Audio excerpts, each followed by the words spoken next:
Okay, so today obviously we'll be looking more at the Divine Office, just a very brief cursory overview look of it. I'm sure you can actually probably talk more about the Divine Office than I could, but I'll be kind of looking at it also from the musical point of view. First off, a correction from last week in mentioning about the Low Mass. I had originally estimated the Low Mass appearing in the 900s, but it actually apparently came in the 700s, or late 700s.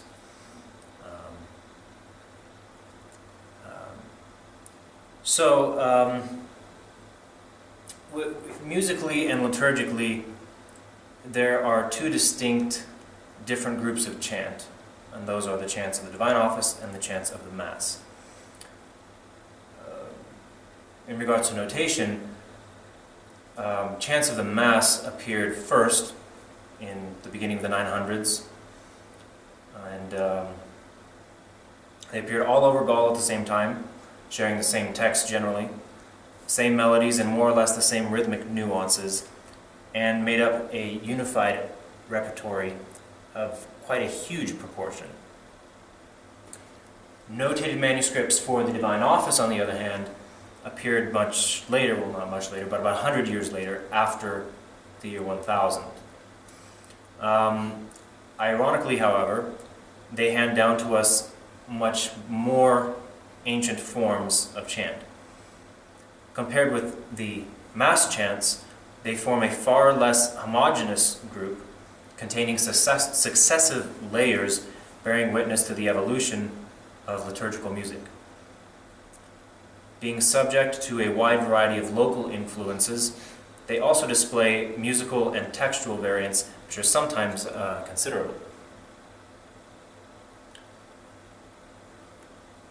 The rule of St. Benedict from around the year 530 gives the most precise set of laws from the early centuries concerning the organization of the Divine Office.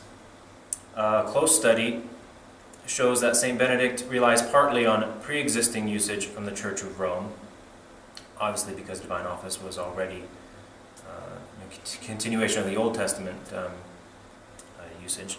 Then he just kind of reorganized and did some other changes. From early times, there are two different sources of the office: the Roman, the secular, and the monastic, inevitably exerting some amount of influence on each other.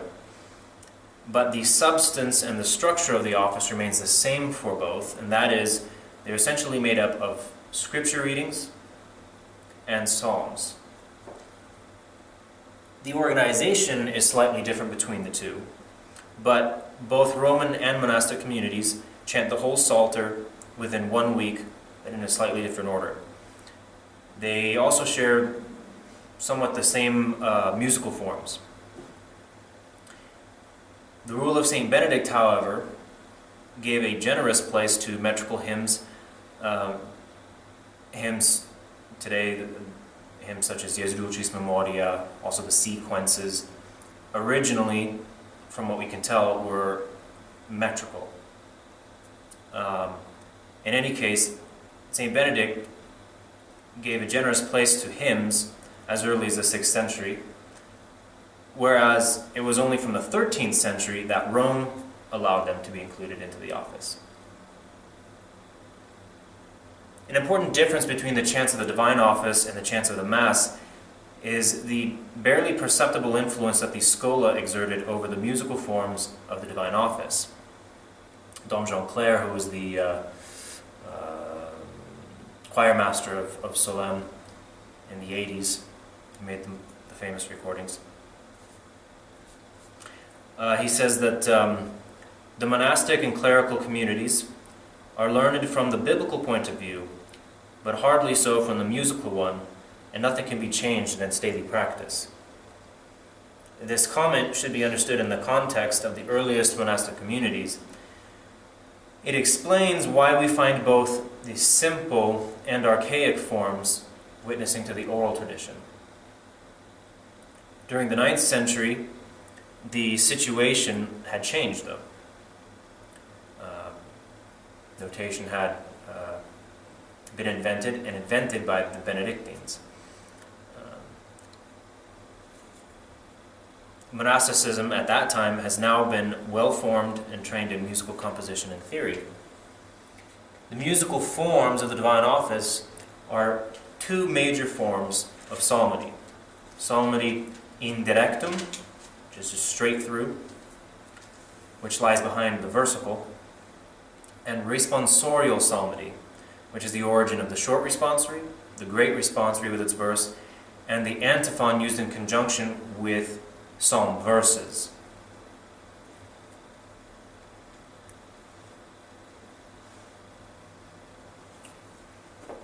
Versicle, in context of liturgy and psalmody, can mean several different things. But here, we're talking about the versicle at Vespers, which is the shortest piece in the entire repertoire, and it is sung after the hymn and before the Magnificat. There's also a similar versicle sung at Matins, Lauds, and Compline.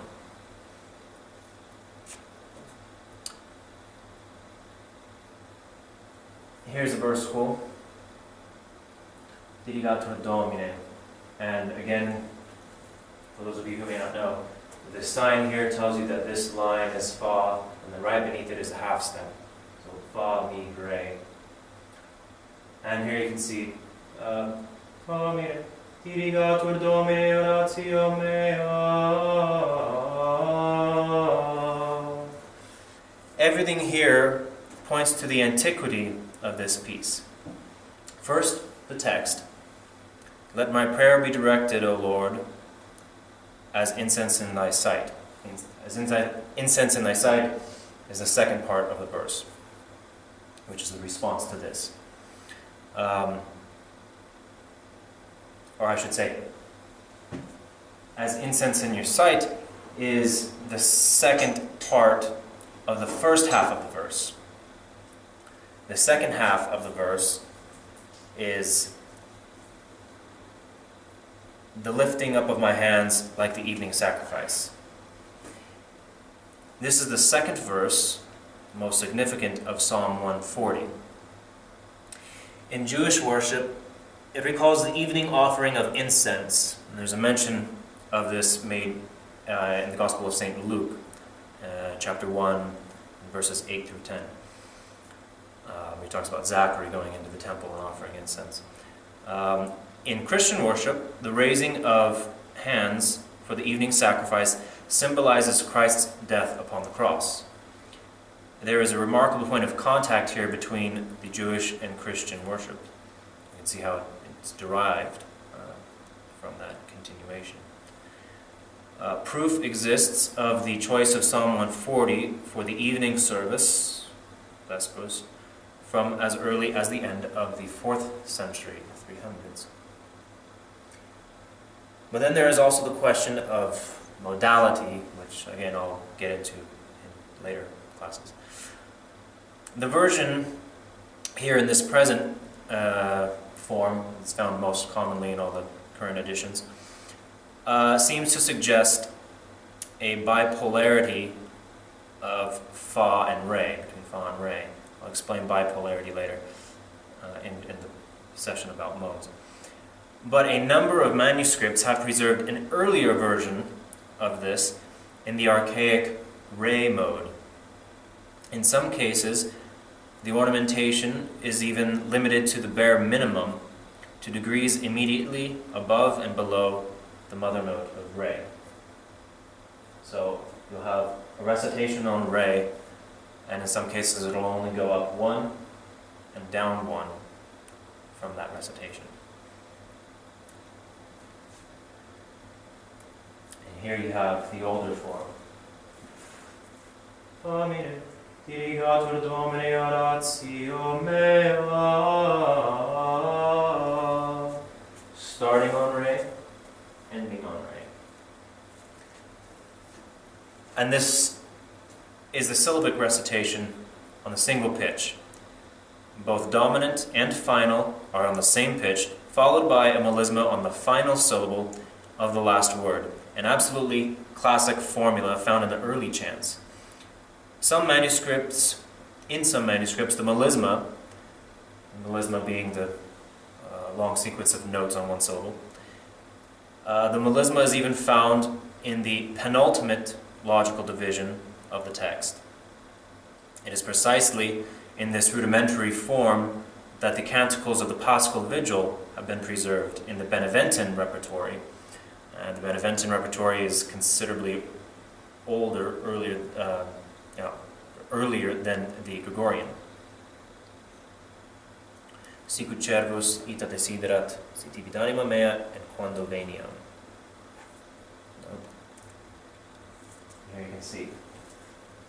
Each of these canticles has the exact same intonation, almost the exact form throughout the middle. And then 5 syllables back, you have the beginning of the cadence.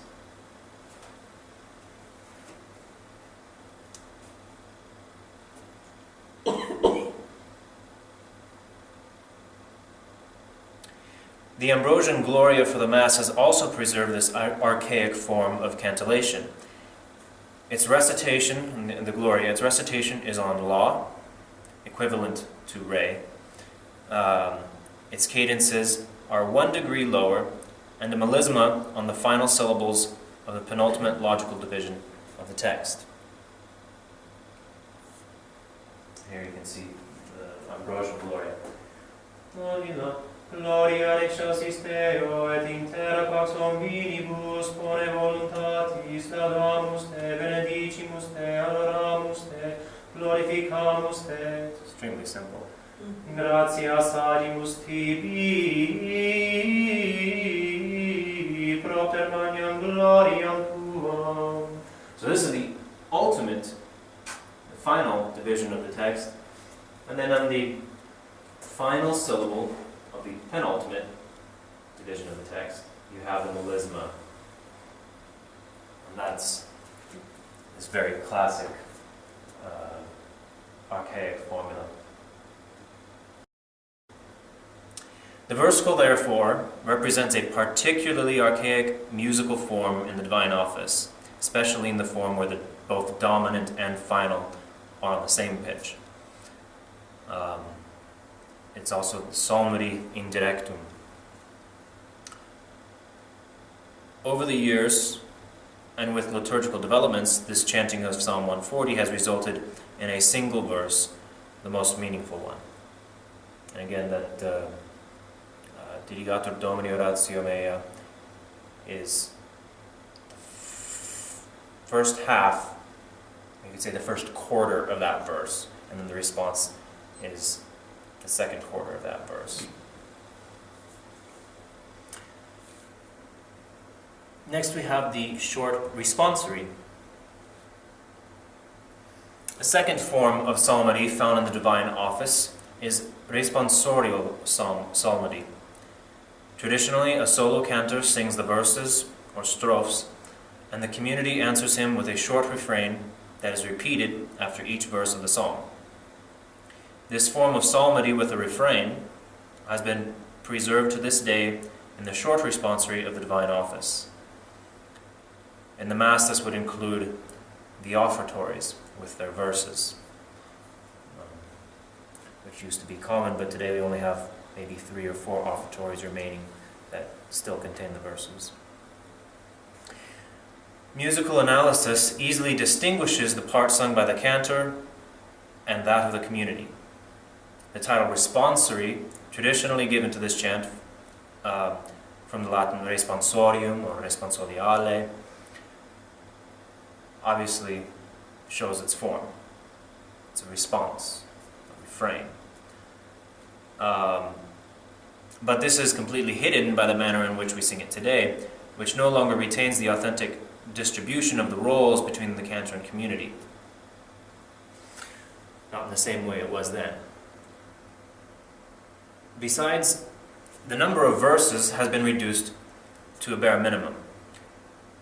At a later date, the doxology, the Gloria Patri, was tacked onto it, the melody of which, evolving toward a higher pitch in the majority of cases, proves well that it was a later addition.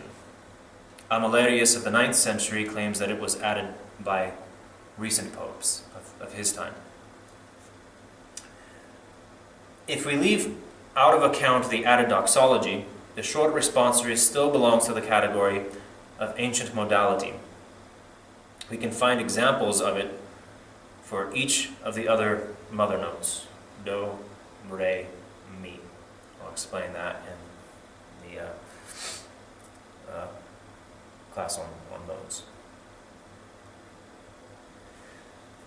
The next form is the antiphon.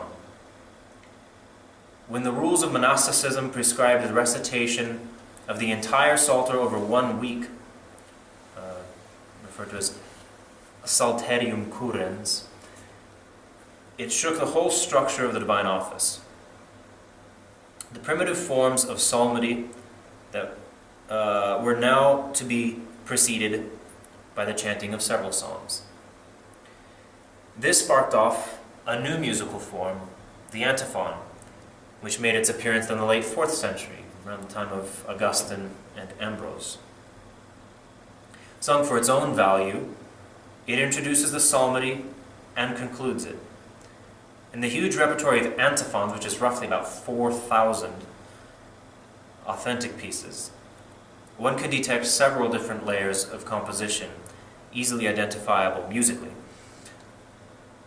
The antiphons of the ferial office, the weekday psalmody, are short refrains with a brief text of a few words, generally half a verse, and in most cases from the beginning or the end of the psalm.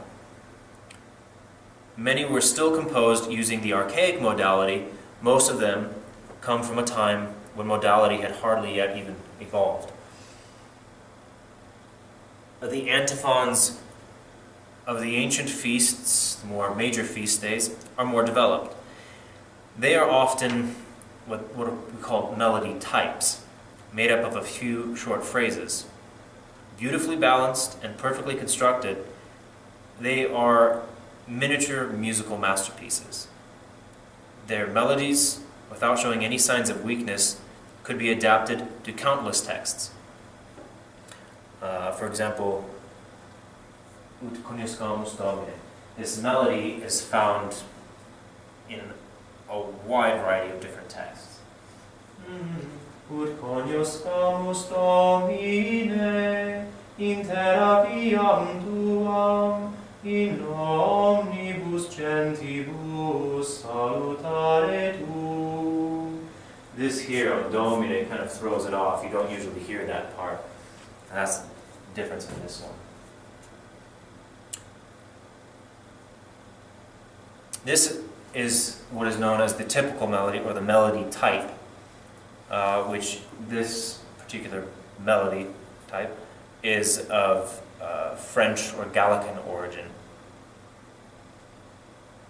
And there are different melodies like this that are stereotypical, adaptable to various texts. The third, more recent layer of composition results from a process known as centonization, which is the piecing together of melodic and verbal formulae, rather like a creation of a musical mosaic. And this is an example here of Praeceptor. Praeceptor per totum noctem laborantes nihil cepinus in verbo autem tuo laxaborete. It's a very, very stereotypical Mode 1 melody. And it's based on what they call centonization and this bipolarity, which I will talk on later. Finally, in later compositions, musical invention was given free rein, resulting in madrigal forms or figurative features announcing the dawn of a new musical era.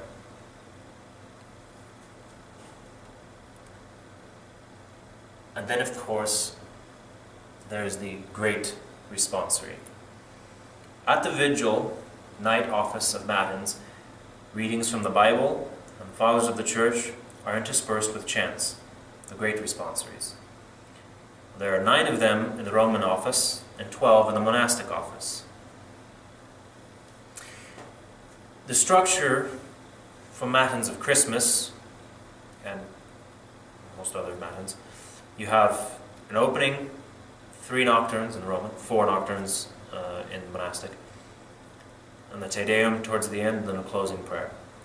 Each nocturne contains 3 antiphons with psalm verses, a versicle, and 3 readings.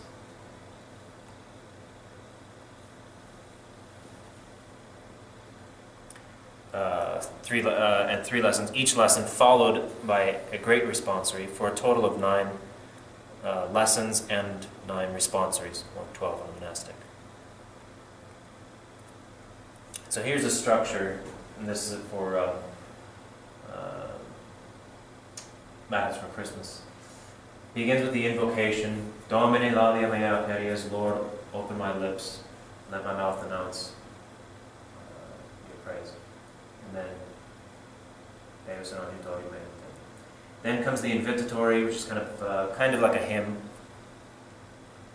followed by another actual hymn, in this case, Jesu Redemptor. Then comes the essential bulk, the core of Matins, the nocturnes. Antiphon and psalm, antiphon and psalm, antiphon and psalm. Versicle, then you have first lesson and responsory, second lesson responsory, third lesson responsory, and then nocturne, third one, fourth one. Then the Te Deum and closing prayer.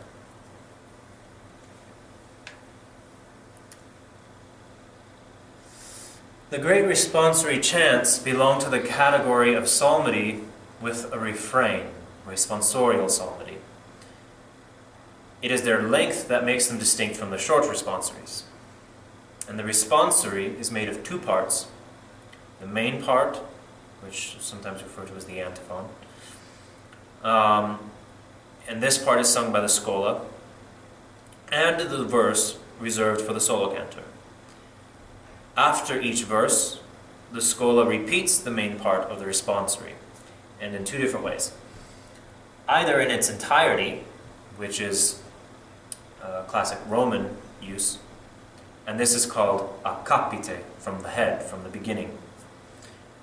An example of this being the gradual of the Mass when it's sung in its original form, gradual originally being responsorial psalmody, antiphon, verse, antiphon. Or it's sung, the schola goes back and sings only part of it. And this is a Gallican usage that was called reclame. And this is also known as a repetition a latere, as is the common practice in Matins. So instead of finishing the verse and going back, starting from the beginning, you go maybe, there's a point, maybe halfway. You go from the half point to the end. You have 3 responsories in each nocturne. Usually on the 3rd responsory, you will go back, sing from the half point to the end, and then go back to the beginning and sing to the end again. So you go through the whole antiphon, verse, halfway end, beginning end, on the third responsories.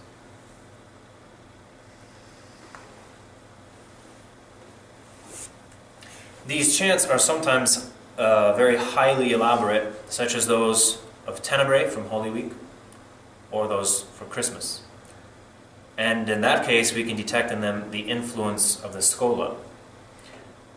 Their composition is also the product of centonization. The great responsory from Holy Saturday, Tenebrae. So you can see here. All of this here, to this point, is essentially the antiphon part. The verse, here it tells you, et erit, which is here. So you finish the verse and you sing from here to the end. And then if this were the third responsory in the nocturne, after you finish that, then you go back here again and come back. But the cantor's part in the verse uses a stereotyped melody, the same for every responsory in the corresponding mode of the octo echoes. So this is mode 4 responsory. This melody on the verse will always be the same in all other responsories in mode 4, adapted to the text, of course. So there are 8 of these verse melodies, each one for each melody for each of the modes. They are a well-defined melodic formulae, each with its own dominant, intonation, and pentasyllabic cadence, as kind of mentioned earlier with the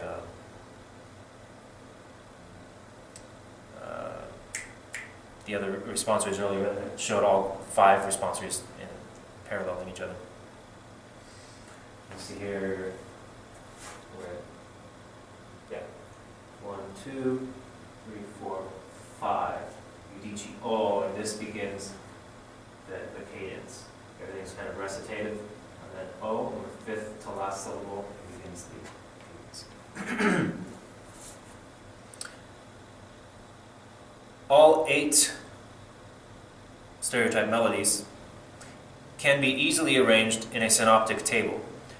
Such systematizing of forms and modal conceptions reveals the influence of the theoreticians and makes it possible for us to date the fixing of this repertory to the Carolingian period, the 8th to 9th centuries. The liturgical situation, the use of centonization, and the ornate style of the Great Responsory bring it close to the gradual of the Mass. Both, above all, are chants of meditation, contemplative musical commentaries on the sacred text, like little musical homilies.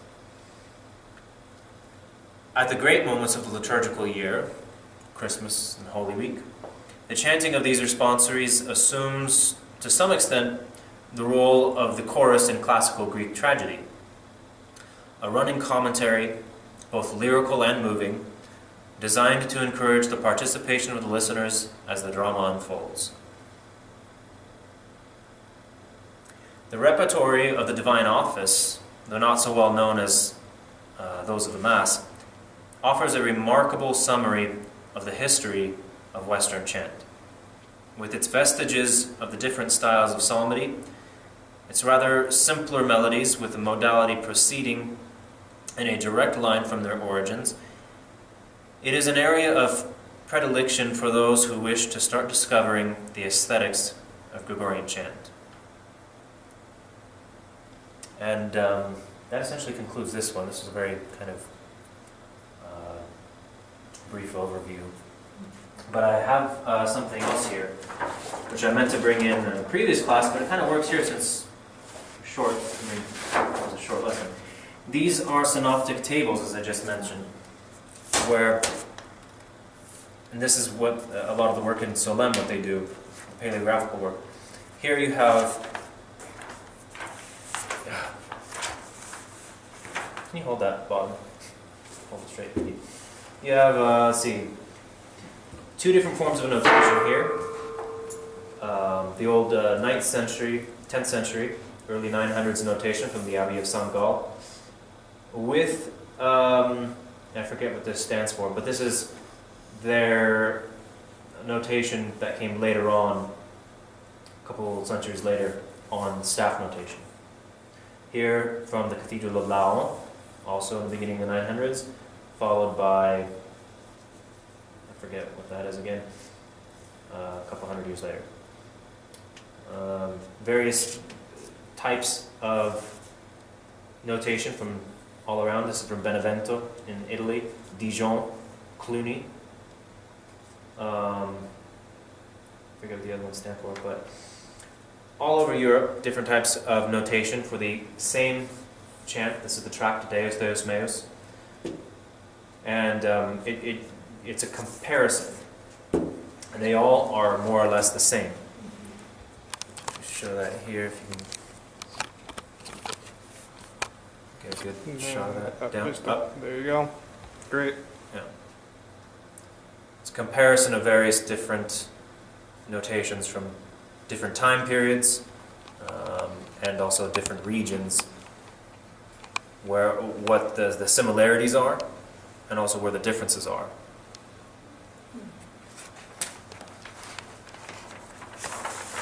This is from the Communion Hoc Corpus.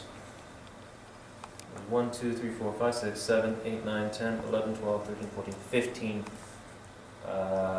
different types. And as you can see here, actually, in Dijon, there's 3 types. There's this squiggle line notation as in the others. And then there's also these notation in letters, which tell not rhythm, but melody. So each letter indicates a pitch. In this case, K is Do and H is La. G is Sol.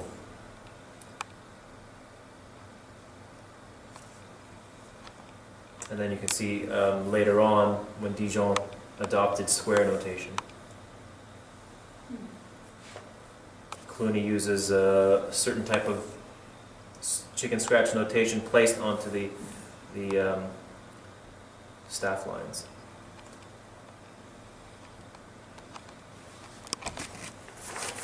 So these are just a few pages whereas at Solesmes,